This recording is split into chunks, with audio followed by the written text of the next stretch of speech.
Video হচ্ছে, তোমরা একটু হাসি দাও তো, ওখানে কিন্তু ভিডিও হচ্ছে, একটু হাসো হাসো হাসো। আর আমরা সবাই এদের জন্য দোয়া করব। তোমরা কি খুশি? সবাই খুশি? ইনশাআল্লাহ। ঠিক আছে, আমাদের জন্য দোয়া করবে, ভালো থাকো। আগে মানবিক ভিডিও করে, উনি কিন্তু ফেসবুক থেকে কোনো ইনকাম পায় না, ওনার একটা ছোট ব্যবসা আছে, সেখান থেকে যে টাকাটা পায় ওইটা মানে গরিব মানুষ হোক অসহায় মানুষ হোক তাদের যেটুকু পারে আর্থিক সহযোগিতা করে উনি ওনাদের পাশে দাঁড়ায়। তো ভাই আপনার কাজগুলো আমার খুবই ভালো লাগে। কেমন আছেন আপনি? আলহামদুলিল্লাহ। আচ্ছা, আজকে আমরা এখানে আসছি মূলত ভাইয়ের সঙ্গে করে, যে মাদ্রাসায় একটা ব্যানার ছিল, ওই লেখাটা দেখা যাচ্ছে না, ওইটা ভাই সহ আমরা মাদ্রাসার ছাত্র সহ সবাই সহযোগিতা করে দিয়েছি। দেওয়ানোর পরে ভাই বললো যে এদেরকে দুপুরবেলা আমি নাস্তা করাবো, তাই আজকে আমরা হাজির হলাম ভিডিওটি নিয়ে। তার আগে আমরা এই মাদ্রাসার একজন ছাত্রের কাছে কোরআনের একটা আয়াত শুনবো, আপনারা সবাই ভিডিওটি দেখতে থাকুন।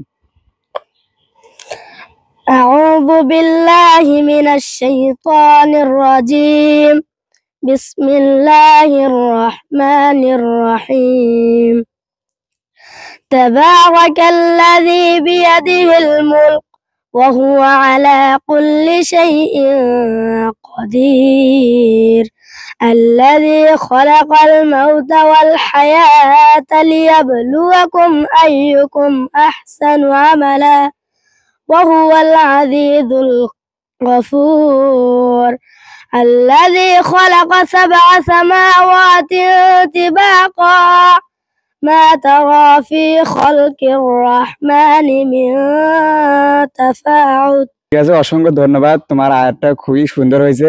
তোমাদের সবার জন্য দোয়া রইলো, তোমরা যেন আরো ভালোভাবে পড়ালেখা করতে পারো, এখানে ঠিকভাবে থাকবা, এই দোয়াই করি তোমাদের জন্য। তোমাদের জন্য ভাইয়ের তরফ থেকে নাস্তা করার জন্য আজকে ব্যবস্থা আছে। তার কণ্ঠটা মধুর কণ্ঠের সুরে আমাকে এত ভালো লাগছে, এই বয়সে সে যত সুন্দর করে কোরআনটা তেলাওয়াত করলো, আর তাকে আমার বুকে জড়িয়ে নিতে মন চাচ্ছে যে এত সুন্দর আপনারা সামনে যদি ভিডিওটি পড়ে অবশ্যই বেশি বেশি শেয়ার করে দিবেন। আর আপনারা সবাই দোয়া করবেন এই ছোট ছোট বাচ্চারা যেন আরো অনেক দূর এগিয়ে যেতে পারে। আর আমরা সবাই চেষ্টা করবো মাদ্রাসায় বাচ্চা কাচ্চা পড়ানোর জন্য। আমরা মারা যাওয়ার পরে নিজের বাচ্চা কাচ্চা যখন কোরআন তেলাওয়াত করবে, এটাই কিন্তু আমাদের জন্য ভবিষ্যতে কাজে লাগবে। অন্তত আমরা বেশি দূর লেখাপড়া না করাতে পারলেও হয়তোবা কোরআন শরীফটা তাদেরকে যেন পড়াইতে পারি। আর এই জন্য আমরা মাদ্রাসাতে বাচ্চা কাচ্চা পড়াবো। আর আপনারা হয়তোবা স্কুলেও পড়াতে পারেন, সমস্যা নেই, কিন্তু কোরআনটা যেন পড়তে পারে। বাবা মা মারা গেলে যেন সে বাচ্চাটা বাবার জন্য কোরআনটা একটু পড়তে পারে, নামাজ পড়তে পারে, বাবার জন্য যেন দোয়া করতে পারে। আমরা বেদিস্টার হয়ে বড় বড় বেদিস্টার হয়ে কোটিপতি হয়ে লাভ নাই। মারা যাওয়ার পরে সবাইকে ওখানে যেতে হবে। আর বাচ্চা ছেলে মেয়ে যারা ওই বাবার জন্য দোয়া করবে, সেই দোয়াটাই সবচেয়ে কাজে লাগবে। আর তার কোরআন তেলাওয়াতটা শুনে আমাকে অনেক ভালো লাগলো। সে ছোট, আমি এখানে 5-6 জন আছে, এখানে বহু ছাত্র ৭০ জন। আজকে শুক্রবার, তারা বাইরে চলে গেছে, বাড়িতে গেছে। আর যে কয়জন আছে আমি আমার পক্ষ থেকে তাদেরকে দুপুরকে নাস্তা খাওয়ার জন্য কিছু দেব, সেই টাকাটা আমি হুজুরের হাতে দেব, এটা দিয়ে যেন তাদেরকে নাস্তা খাওয়ায়।